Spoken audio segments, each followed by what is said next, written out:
Hey everybody, welcome to the Ronline Report. Today's guest is someone I've had the pleasure of knowing for many, many years. This is a guy was at the top of the national level for many years, now a IFBB professional, getting ready to compete in a couple months' time. Please welcome Vinny Galanti. Vinny, thanks for joining us. Ron, thanks so much for having me, man. It's a pleasure, and I appreciate it. So I usually start off the first time I met someone or heard about someone. So 91, I was working for the ESPN American Muscle show, and got some footage from New Jersey of an event that Bob Bonham used to put on called Champions Day, which Yes. a lot of the East Coast guys would come from all over the Northeast, gather, train, eat. Just it was a good time, and things we don't really have too much like that anymore. But that's where I saw. I don't know how old you were at the time. Probably like 22, 23, maybe at the most. But I never heard of you. But I remember you were like doing a little bit of training, a little posing. I was like, this guy's pretty good. He's got crazy bicep peaks, crazy V taper. You weren't massive, but you had this shape God given that I said this guy could be pretty good. The very next year, the Junior USA was held out in Los Angeles, and you won the middleweight class. I said, yeah, Yes. there he is. That's that guy again. A year later, 93 USA, first time you entered a pro qualifier, and these shows were a lot tougher back then. And I'm not just one of those old guys who like to bitch about how the 90s was so much better, but they really were. Just to give you an idea, 93 USA, I want to read people what the heavyweight class is, so they get an idea of what amateur shows were like back when you were starting out. This was the top 8 in the heavyweights, because there was no super heavies. Chris Cormier, Mike Francois, Paul DeMeo, Craig Titus, Ken Castagnoli, Dennis Newman, Bo Matlock. Most of them ended up turning pro and becoming very good pros. As for Vinny, it took a little while longer. It actually took you a total of 15 years, correct, to turn pro? 16 actually. 16, good Lord. So Yeah. first of all, how did you have the patience and the perseverance to keep coming back year after year when it was way tougher back then to turn pro? Let's be honest. I think I could have turned pro probably 3 times in today's standards. Yeah. Um, you know, I'll say it this way. A long time ago, I had an opportunity to guest pose alongside Chris Cormier. Yeah. And when I won the USA in '93, I had the great chance to train alongside Chris, Sean Ray, Dennis Newman, and all those guys. And they took me in. Sean Ray would break my balls. Chris Cormier was always cool. And Chris said to me he said something to me that stuck out. He said he was a fan of the sport. And I was like, you know what? I'm a fan of the sport too. And I always wanted to say that, but he said it first and I couldn't say it, But Chris said he was a fan of the sport, and that's just the way I've been. I've been a fan of the sport. I live, breathe, eat bodybuilding, and I always have. I got burnt out maybe 1 or 2 times, like I think everybody does, but I love the sport. Yeah. So, I was reading an older interview that you did years ago, and I didn't even realize this. It was 2004 or thereabouts. You actually quit bodybuilding, quit training. You were only eating twice a day. This went on for about a year. Is that right? It said it's according to the interview. You said you only ate pizza for one meal, McDonald's for another meal, which was probably an exaggeration. But I mean, what got you to that point where you just had to get away from it for a while? Didn't even want to train. You know what? I was plugging away year after year, and I was coming close every year. I placed anywhere across the board from 5th to 3rd, like 9 times. Yes. And I just was plugging away, and then I took 3rd back to back. I believe it was in 1999 and in 2000. Yeah. And in 2001, when 9/11 happened, I shouldn't have competed. My wife was involved. She was at the World Trade Center. Wow. And yeah, so she witnessed a lot, and she worked at the time in the World Trade Center, and Wow. She was there when it happened? yes, she was there. So she's a And survivor of 9/11, your wife. yeah, Wow. yeah. She was probably one of the very first people to get on a ferry back home, Wow. and she's fine. She we talk about it very little, but the the the year after year for me, plugging away. I should have been there for my wife that year, Yeah. and the nationals was only a couple of weeks later. You know, maybe like 6 weeks later. Yeah. But I was trying to make my home life normal, and I was already in the middle of prep, and I was self-centered and I was focused, and it was the wrong decision. I should have backed out, but I thought this was my year. I'm gonna get my pro card, and I think I ended up in 13th place. Ooh. But rightfully so. My head wasn't into it, and I shouldn't have been in that contest. And then I opened my business after that, and I thought, that's it. I'm done. I'm done with the sport. I'm not going to do this anymore. And I was sick of living out of Tupperware. I was sick of being, in a regimen. I wanted to be, I wanted to go to a party and eat whatever I wanted to eat. I wanted to go out and not have to worry about getting back into bed at a certain time and waking up in the morning and doing cardio. I didn't want to do that anymore. Yeah. I needed a breather. And so got my business off the ground, got that out of my system, and my wife and I went to vacation about, I think it was like around 2004, and I was just putzing around for like 2 or 3 years. I wasn't really training. And we were on vacation. Oh, well, actually, I trained to get in shape for vacation. We've all done that. It was like, you know what? I need a goal.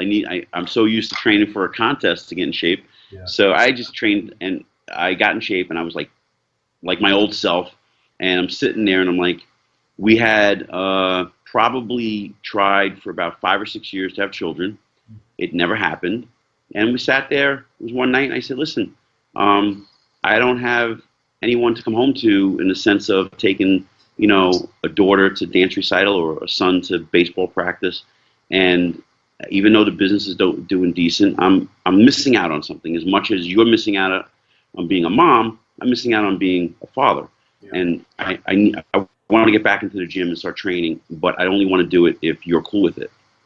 So this was now 2005, and she said, you got to promise me one thing. It's been a few years since you're out of the sport. If you don't make it in the top 5 of the nationals, you never go back. Wow. I said, okay. Wow.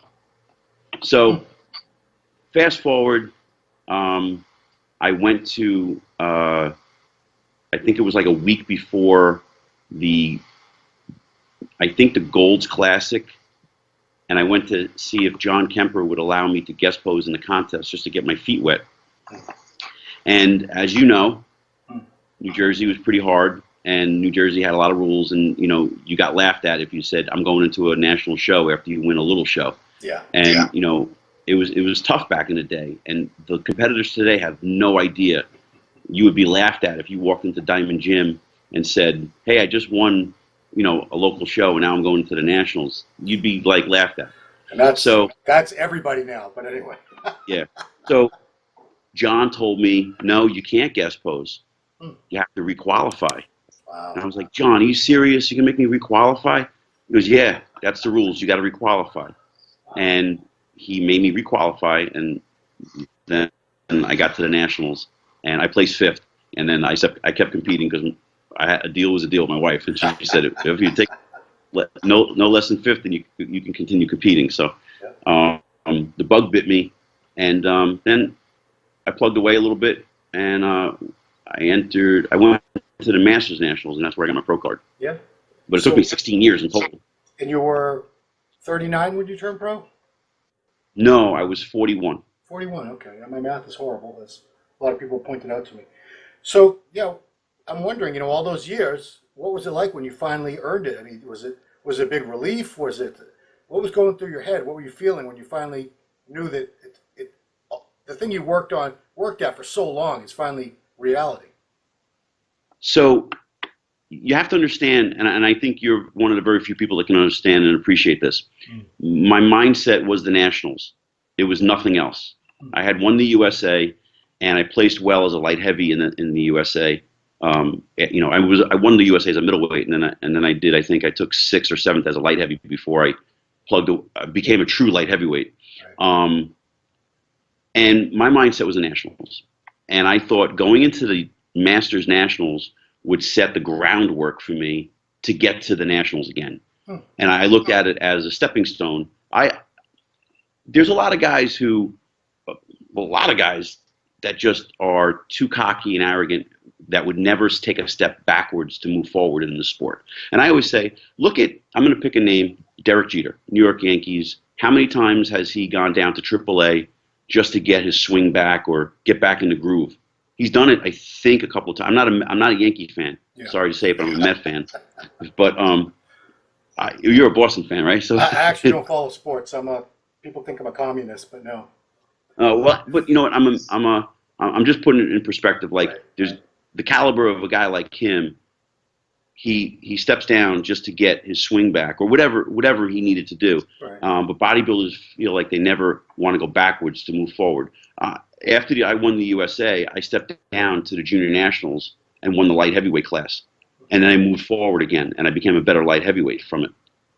I wanted to go back. I wanted to go to the Masters Nationals, and not to sound like I thought that Masters Nationals was going to be, easy. I just thought the Masters Nationals would give me a stage to present myself, and I always never realized what my capabilities are. I've always looked at it as every show I do, I have to prove myself. And when people hear me say that, they say, "But you've proven yourself 1,000 times. You're part of the sport. You are the sport." And I don't. If I thought that way, then I would slack. So I plug away and I do my work. I never complain. I've never gone to a judge to say, "Why did I place this bad?" or "Why did I place this good?" Or I take it and I move on. Yeah. So I went to the Masters Nationals, and I didn't expect to win.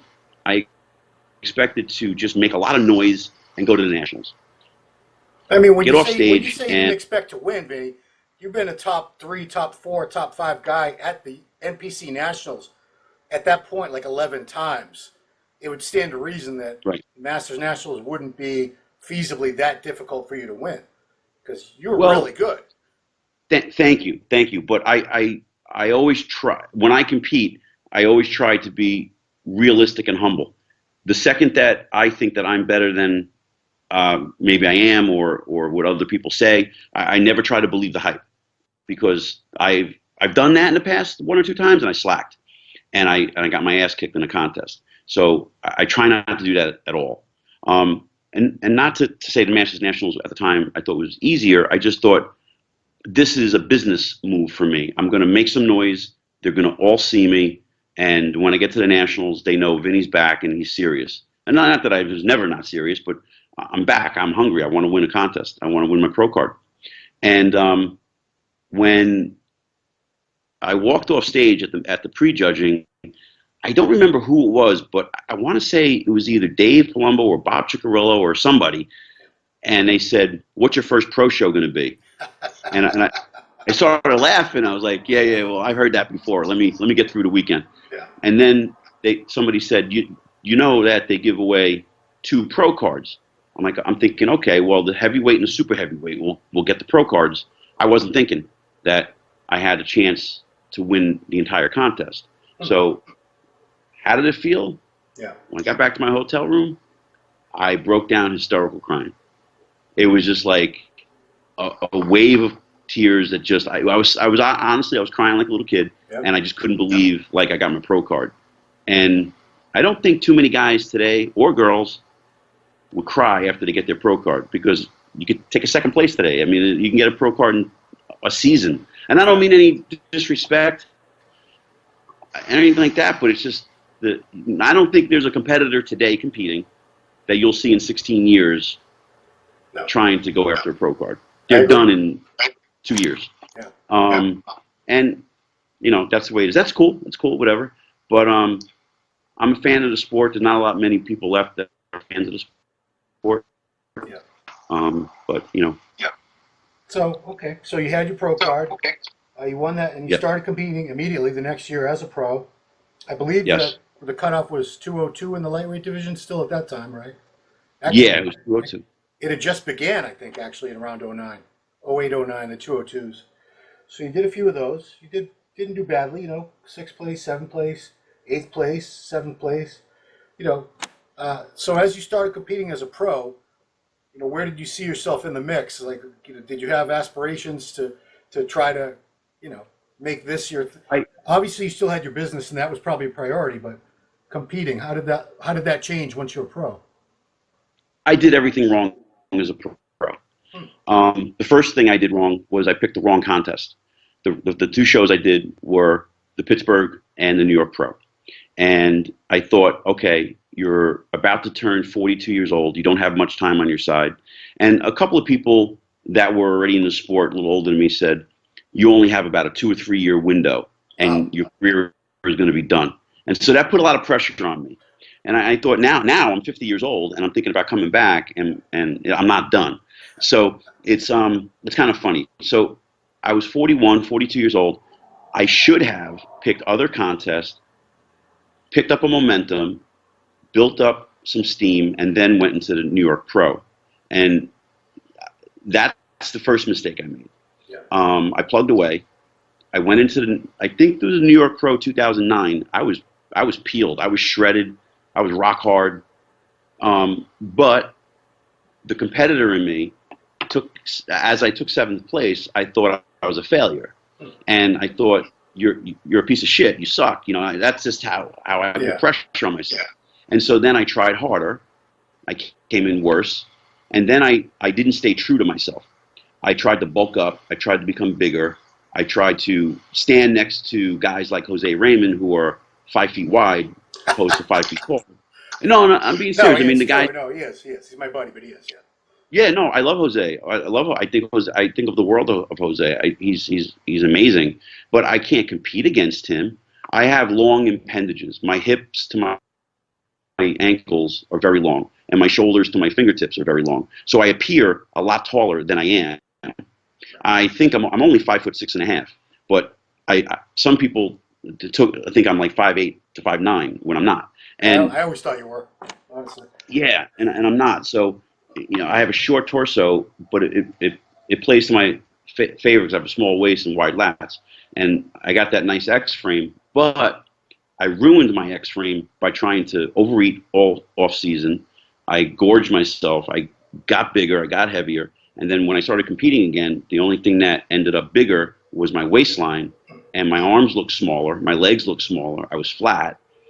And it was just all wrong because I didn't stay true to myself. And then I thought, okay, I need to retire now. I'm done because I pushed the envelope too much, where I didn't. What I should have done was stay at a light heavyweight. That's what I should have done. Yeah. Steve Weinberger came up to me at the Masters Nationals as soon as I got my trophy, and he said, "Duplicate this." And I think about that today. And I'm like, you know what? I got to go back to that. And since my shoulder surgeries, it's almost like a blessing in disguise because it's made me shrink down and almost have to start all over again. So I'm trying to, regain that, recapture that look.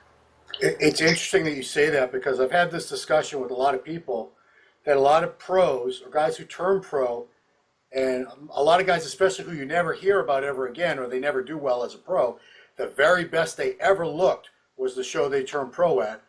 And I could rattle off a bunch of names. I'm not going to do that because that's cruel. But I agree with Weinberger. Most of the times when a guy turns pro, I just had this discussion with another Jersey guy, Jeff Long. We were going at it on Instagram like a month ago. Because I was saying, when you look pro, when you turn pro at the Nationals, I thought you were damn near perfect as far as you would have been an incredible 212. And that's the look I'd like to see again. And, it's interesting that Weinberger said that to you because I agree. Like when you won the 93 USA, that was, to me, that's like what classic Mr. Olympia should look like now. We'll get into the classic stuff in a minute. And I'm also curious to know, because your waist, I've seen pictures, it's small again.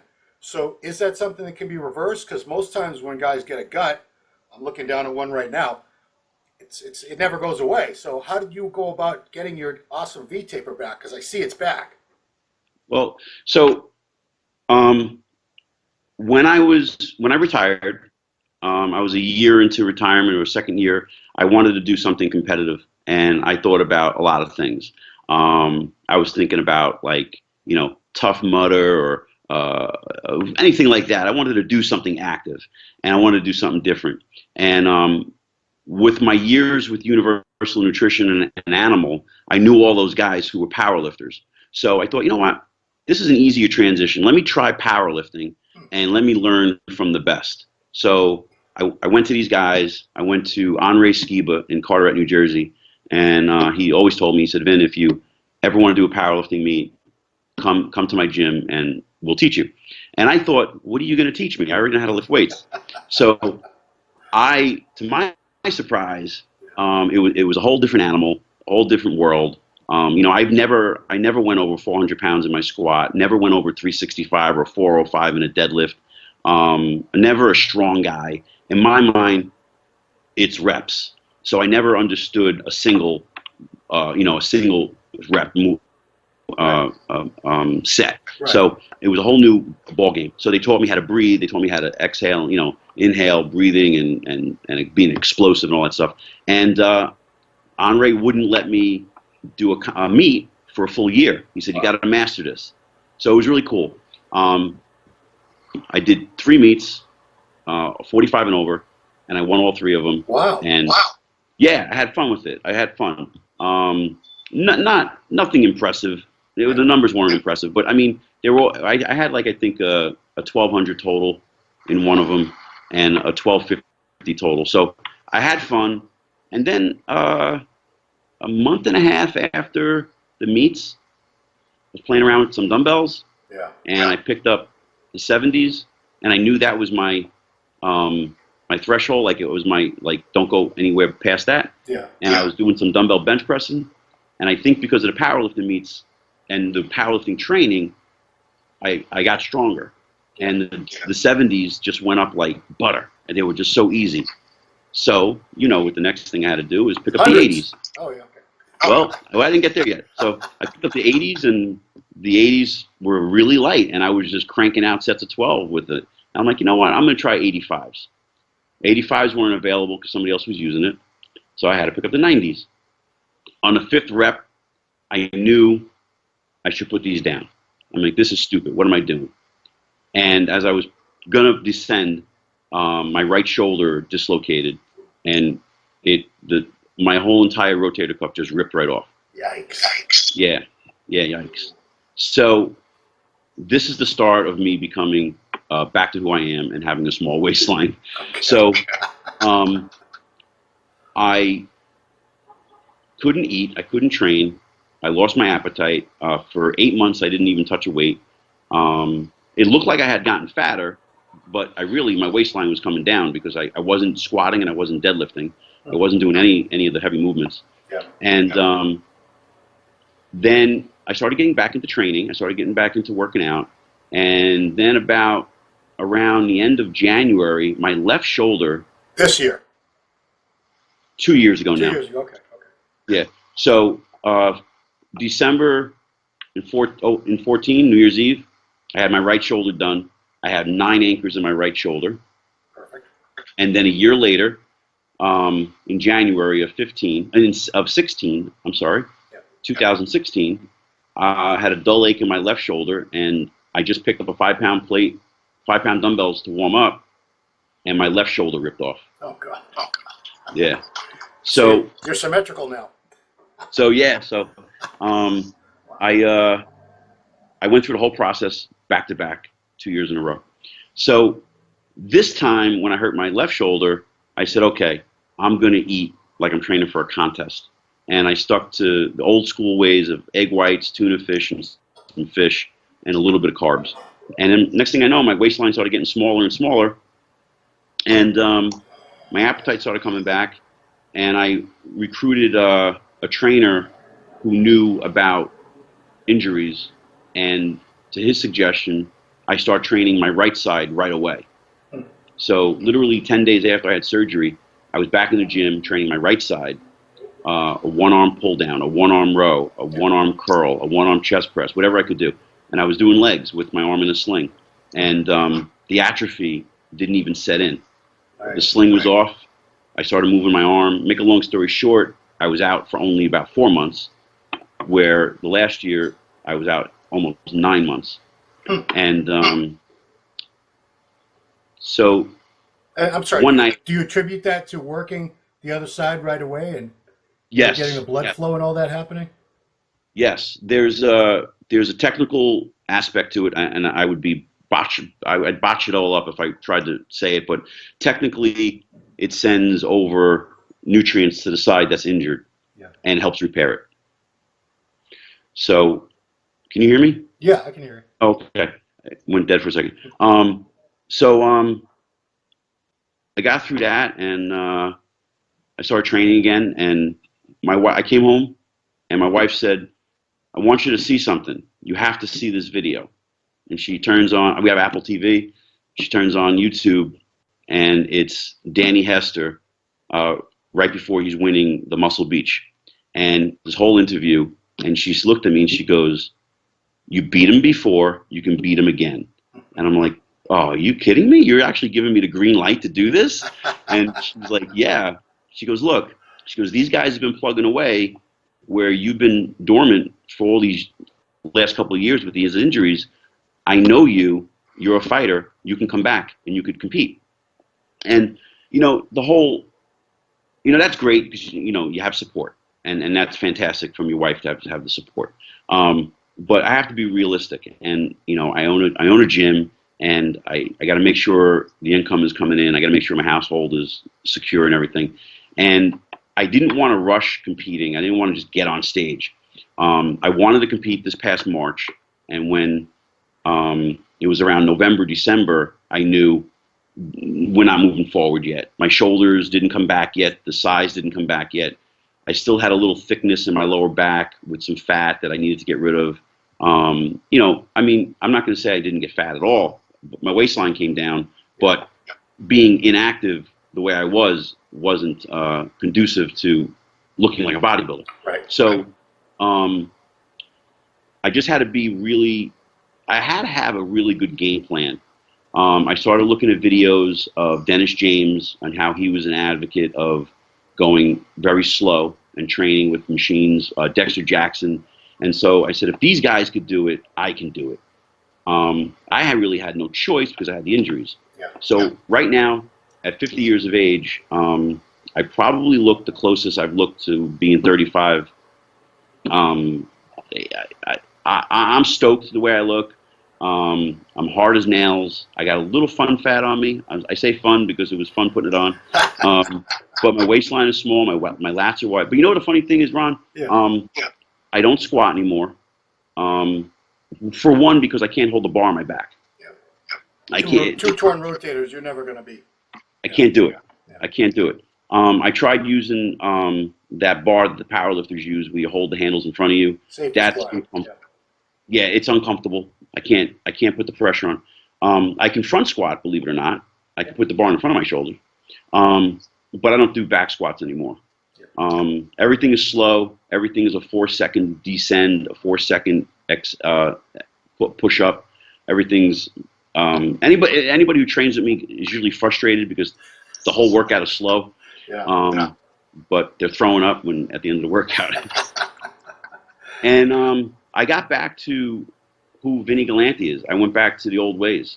And when I was younger, I thought I was doing something wrong if I didn't lift heavy and if I didn't lift heavy barbells and all that stuff. And right now, mostly about 80 or 90% of my workouts are all machines. Yeah. Hammer is my number one choice. Nautilus. I own my own gym, but I also have a few gyms that I frequent just because I got to get out of my own place because people, don't understand the mindset of training. Because I could be in the middle of a set and they're coming over wanting to talk to me, and they don't understand. So I can't lose customers. So sometimes I go to another gym. It's just specifically for different body parts. And let's tell everybody that is Training Station Gym, Ramsey, New Jersey. Check it out. Correct. Thank you. You're welcome. So, I get frustrated sometimes. I'm going to be 48 in a couple months. Similar situation, shoulder surgery, I'm all jacked up. But do you find it frustrating having to try to explain to some of these younger guys why you train the way you do? Because they really can't comprehend it.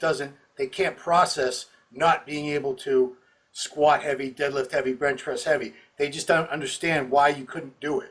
So do you have to educate them? Well, I remember being young. I laugh at older people who talk down at younger people, and I go, don't you remember being young yourself? Don't you remember being stupid? I mean, I remember being stupid. I mean, I did a lot of stupid things when I was younger. And when I see, it's my approach too. When I train and I approach someone who's younger, I don't attack them. I say, hey, listen, I used to do that. And I show them a picture of my shoulder on my phone. I say, look at this. This is what it led to. Go ahead, train heavy, but control those reps, stop being sloppy, whatever the case may be. Yeah. What frustrates me, Ron, is when I have a client, and because I don't talk technical to them, like for instance, if I say, okay, we're going to go really slow on leg press, we're going to go slow down, count 4 seconds down, pause, and push up for 2 seconds. And after a while, they'll meet somebody else and talk really technical. Okay, you're going to descend and use words from the NASM book, and it's the same exact shit that I'm doing, but because you're making it all spicy, you're a better trainer or a better coach when you only done like 2 shows. Yeah. That's annoying to me. That's annoying. And and you live up. You were born and raised in Boston, right? Yes. In the area, right? So I think it would be the same mindset down here in Jersey and New York. We're back in the 80s and 90s and early 2000s. If you had a problem with somebody, you talk to them to your face. Yeah, of course. Right? Not today. I can't tell you. The one thing that bothers me is these clients who hide behind Instagram and bash me. That's what bothers me. I can't stand that. I can't stand that. These are your clients that do this? Former clients, oh, okay. Sure. Like, if they've gone on to another trainer or something like that, if you move on, you move on. Move on. Shut up. Keep your mouth shut. I wanted to mention Universal because I believe you've been with that company longer by far than any other athlete. Is it 21 years with Universal? I'm no longer with Universal. Oh, okay. Yeah, 2 years now I'm not with them. But I was with them for 18 years. I believe I was close to being the longest running. Maybe Sean Ray had a longer contract with somebody, but I think I was longest. I can't think of anybody that comes close to being with the company that long, honestly. Yeah.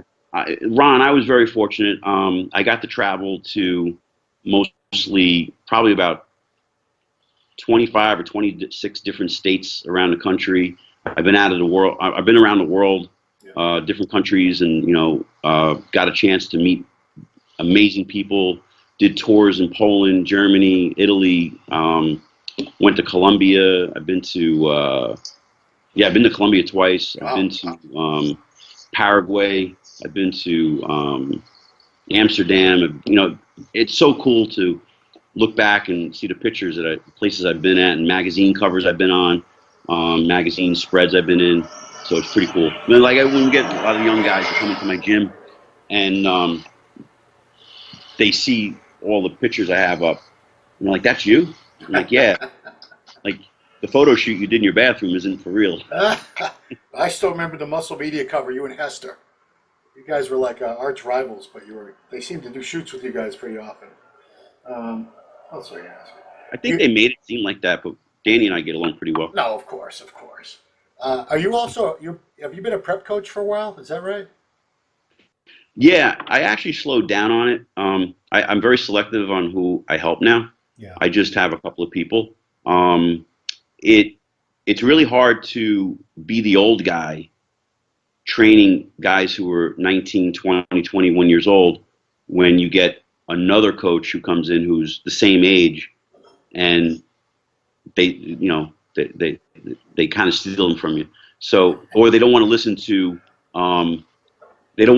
reason a lot of times. Yeah. I got a guy that had left me and basically said to my face, I had no idea what I was talking about. Wow. And Yeah, and I take that to heart, man. Yeah. As I said a while ago, I'm a fan of the sport, so it's like I would never steer anyone wrong. Yeah. I and it was funny since that happened. I was on a rampage of making sure everybody did well, and all my guys started winning, and actually two of them turned pro at the nationals. Nice. So it was pretty cool.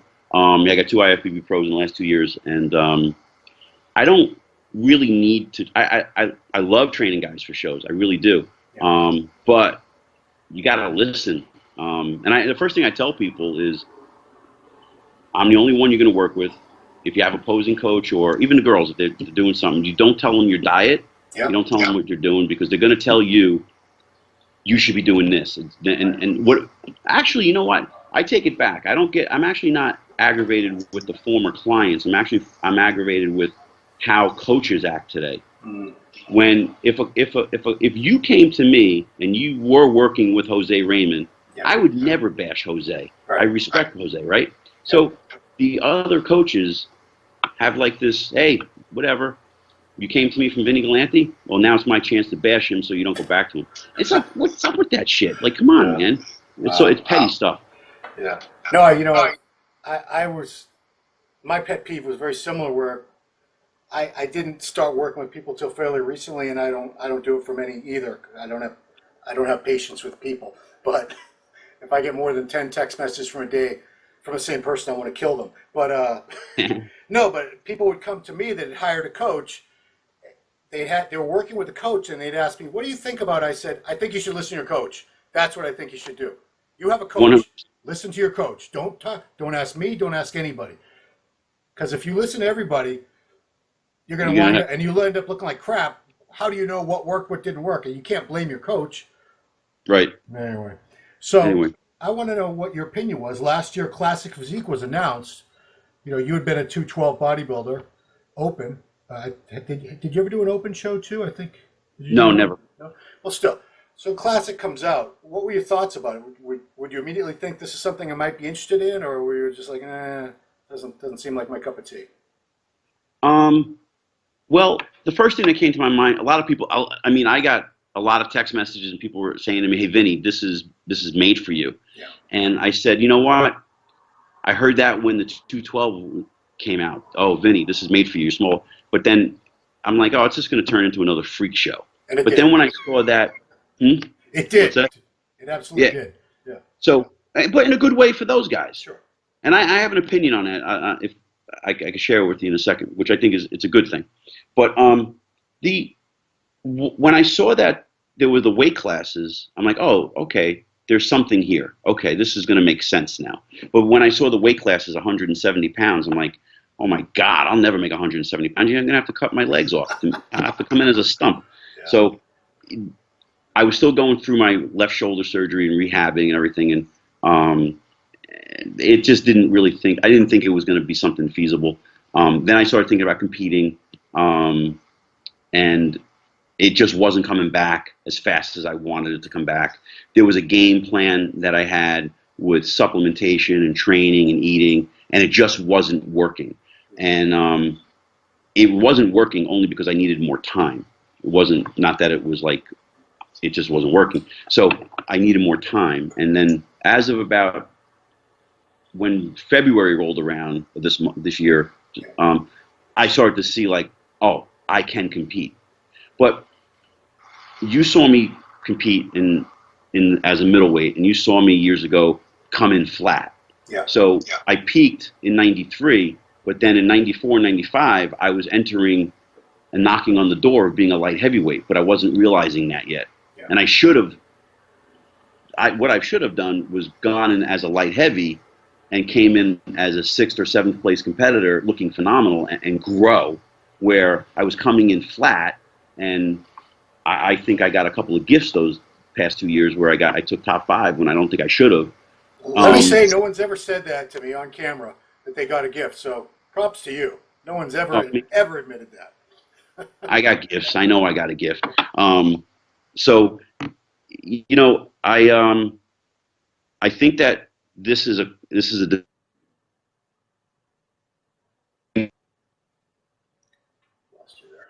You there? Yeah, you froze up there for a second. You back? I'm back. Okay. So I think that this is a division for me, but I need to do this systematically and smart. I'm not going to try to compete and try to make a weight class. I need to make sure I look good too. So the Baltimore Masters Pro has the classic and it has open bodybuilding for 35 and over. So I feel like I'm going to spend money on airfare and hotel. I wanted to find something kind of close. You know, competing as a local guy, it's great. Like you can pick a contest and enter it and make the decision that day, go in. But as a pro, you have to sign a contract and you have to get a hotel and all that stuff. So logistically, the Baltimore show that Rich Singelman is putting on fits for me because I could either drive or take a train to Baltimore, and it's a 2-night stay, and it's not going to break the bank for me. I don't have a sponsor anymore. This is all on me. So that's just a realistic option for me right now, because if I train for it, my main thing is going to be trying to look the best I can look, not trying to be 180 pounds, because I could be 180 pounds, but am I going to look good? Is that the weight cutoff for your height for classic as a pro? Yeah, 180 pounds at between 5'6" and 5'7".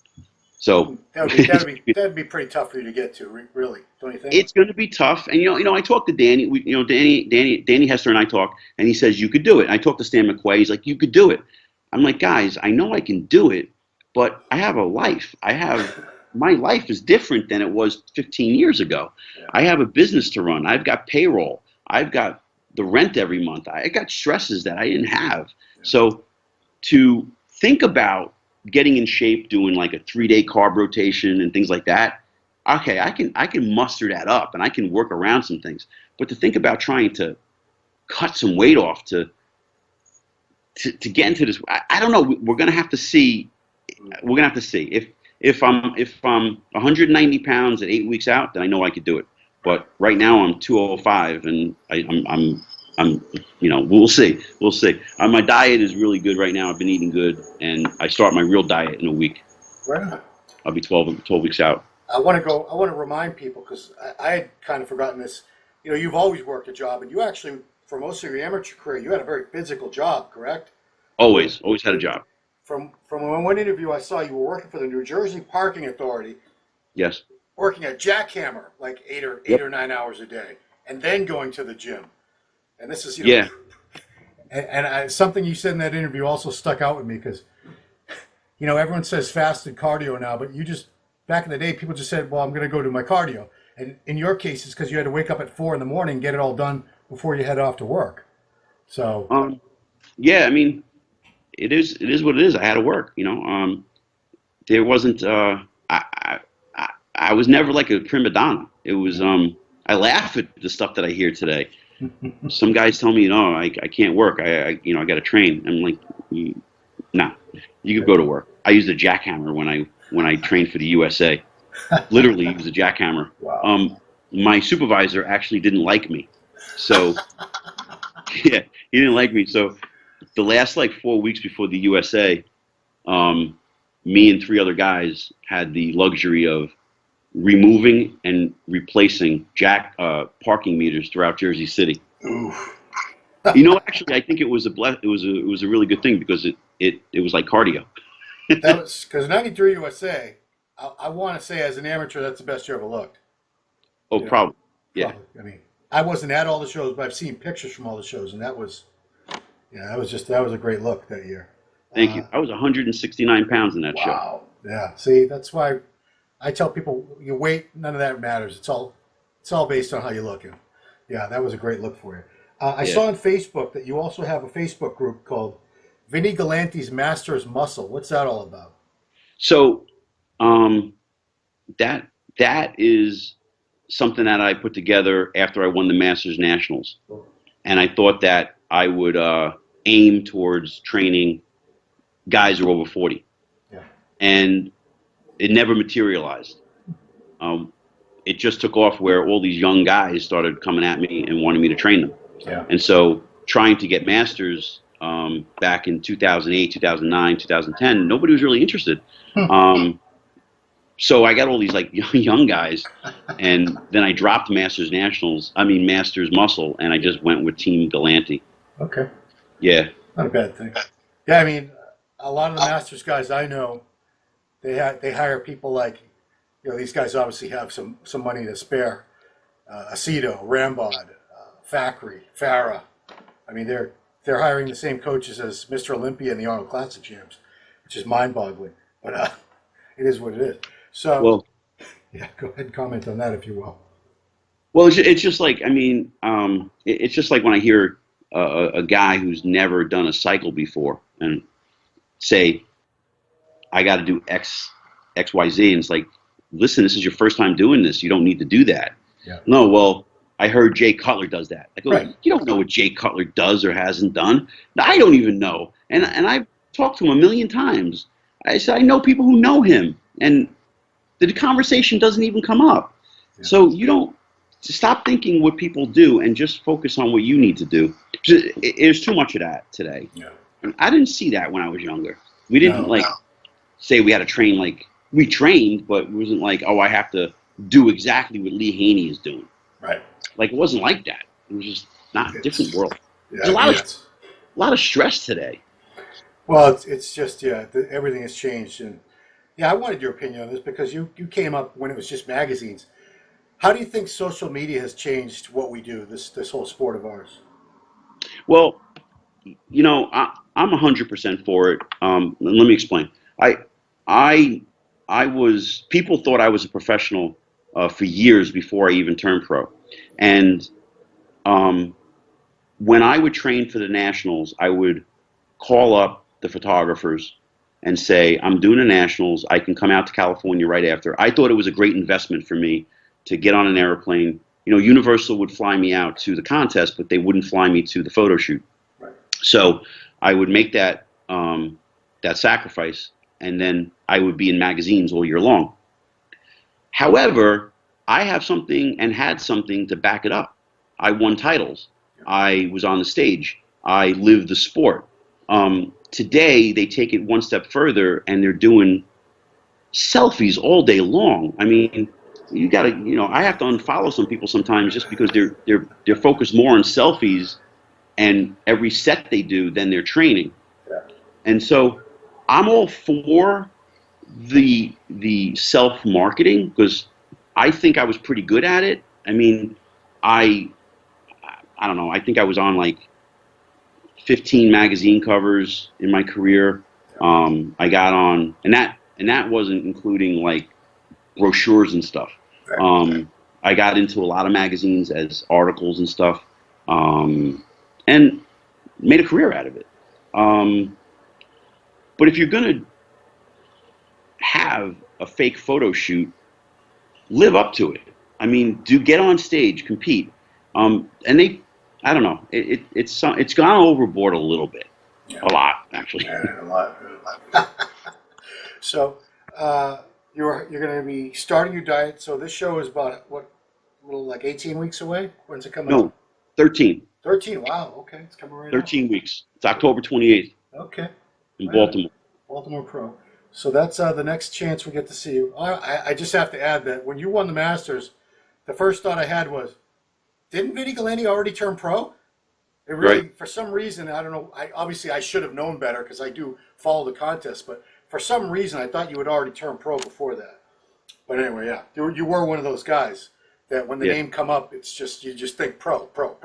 Because again, the magazines and you've been around so long at such a high level. I don't know, even I who should have known better, I always thought you were a pro until that day. Like, oh shit, he's not a pro guy. He's a pro now. But so that's cool. I'm very glad to see you coming back. And I, especially this should be inspiring to a lot of the guys our age out there because I don't know anybody who's been doing it as long as we have that doesn't have some kind of injury or limitation in the gym. Yeah. Because the human body's just not meant to be beat up day after day for 30 years with weights. Things go. So, I appreciate your inspiration because it can be disheartening when you can't do what you used to do, and it can bum you out. Well, that's one thing, Ron, that I've had to come to agreement with myself to realize Vinny can't do what Vinny used to do, and Vinny's not going to look the way he used to look.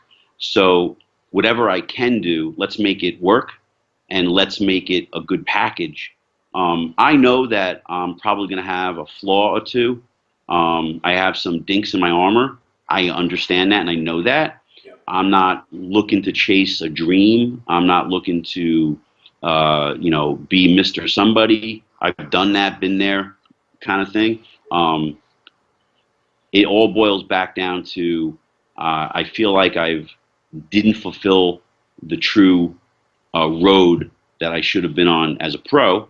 And with Tim Garner and Rich Singelman giving us athletes that are over 40 or over 35, me, for instance, 50 years old, a chance to compete in Masters events. I thank them, and I hope it grows, and I hope for me to be a part of that, and I hope that somebody out there can bring back the Masters Olympia. That would be just like awesome, We just talked about that with Vince Taylor a couple weeks ago, actually. He should bring it. Absolutely, he should bring it back. You have a bikini Olympia. You have all these Olympias, and you don't have a Masters Olympia? Well, I think it boils down to the logistics of it as a business, because there's a sanction fee involved, and how much and I don't know what those numbers are, but I'm sure that's something that's holding it back, where somebody out there a promoter can't pull that off because probably the sanction fee is too high. But I think like more now than ever, you have more Masters competitors than ever. Oh yeah. Gary Udich show last week had, oh my God, 10,000, right? 20,000? I don't know. A lot. A lot of thousands. A lot. Yeah. So there is. Can you imagine, man? That would be awesome if we get on the Masters Olympia stage. That would be cool. That would be. You, Dexter? Yeah. No, not Dexter. He can. You can do it. No. Yeah. Well, one question. I don't know. Is there going to be this new 187-pound class? What? I heard. Oh, come on! You're joking with me, right? Oh, you didn't hear about this? This is the fake news thing. This is the fake news thing that was out like 6 months ago. Oh, I don't know. Yeah, it was fake. Turned out to be fake news. Oh. There was a whole thing that our rival Dave's website was talking about, and it turned out to be completely manufactured. Yeah, I mean, why would you need that if you have 212 and you have Classic? I mean, how many more damn pro divisions are we going to have? Oh, that's good. These shows are brutally long as it is. Anyway, but yeah, no 187. So I will be following your prep on Instagram. What is your Instagram so people can follow along? It's I think it's Vinny Galanti _ IFBB Pro. IFBB Pro. Yeah. So you'll be doing updates on there on your Facebook, which is Vinny Galanti, just Vinny Galanti, right? Athlete. You know what? I don't even go on my Facebook. Okay, so go to Instagram, everybody. It's Vinny Galanti _ IFBB Pro. Cool. So follow along on his journey, especially you guys who've been around a long time and remember Vinny throughout the years. This is something cool to watch. It's not exactly a comeback. You didn't really go away, but it's still cool to see you coming back and doing this at the level you're doing it at. Thank you, Ron. I appreciate you having me on, and I'm looking forward to getting on stage again. Awesome, man. I'm looking forward to seeing you. Thank you, Vinny, for the Ronline report. This has been Ron Harris with Vinny Galanti.